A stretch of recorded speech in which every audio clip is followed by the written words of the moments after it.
আসসালামু আলাইকুম। Life take by সানজে নতুন একটি ব্লগ নিয়ে আসলাম। আজকে আমি আপনাদের দেখাবো আমার বাগানে যে গাছ উঠেছিল, আপনাদেরকে আমি দেখিয়েছিলাম।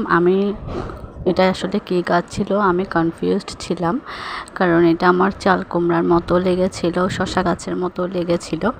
বাট এখন আমি শিওর হয়েছি যে এটা শসা গাছ। আমার এখানে ফুল আসছে, প্লাস একটা একটা মিনি শসা হয়েছে। তো এই গাছের সাথে আবার একটা তিত কাকরোল গাছও উঠেছে। এগুলো আমি আসলে বীজ রোপণ করেছিলাম। তো এগুলোতে পর্যাপ্ত আসলে মাটি না থাকার কারণে আমার গাছগুলো বেড়ে উঠতে একটু টাইম লাগছে। আমি এগুলো যখন ছোট ছিল তখন আপনাদেরকে আমি ভিডিও করে দেখিয়েছিলাম।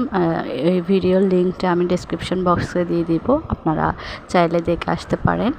তো আমার চ্যানেলটা যদি ভালো লাগে, আমার ভিডিওগুলো যদি আপনাদের ভালো লাগে, আমি এত কষ্ট করে ডেইলি আপনাদের জন্য ভিডিও বানাই, যেভাবে হোক আমি ভিডিও দেওয়ার চেষ্টা করি।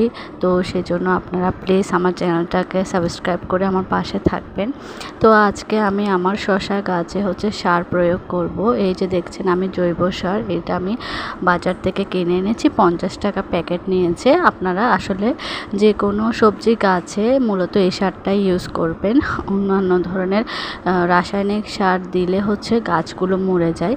তো আমার কিছু শুকনো মাটি ছিল, মাটিগুলো আমি আমার ছেলে সহ আমার হেল্পিং হ্যান্ডের ছেলে, ওরা দুজনে মাটিগুলো হাতুড়ি দিয়ে গুঁড়া করেছে।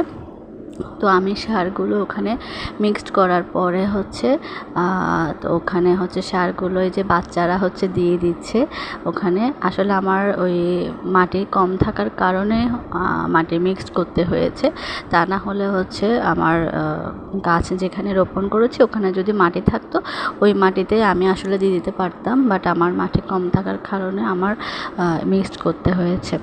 তো এখন আপনারা এভাবে করে করবেন এবং সার দেওয়ার পরে অবশ্যই পানি দিয়ে দিবেন গাছের মধ্যে পানি দিলে আসলে গাছটা খুব দ্রুত বেড়ে ওঠে। এরপরে আপনারা চা পাতা, সকাল বিকাল তো চা অবশ্যই সবাই খায়, চা পাতাটা অ্যাড করবেন, তাতে করে গাছের জন্য অনেক ভালো হয়। ওকে।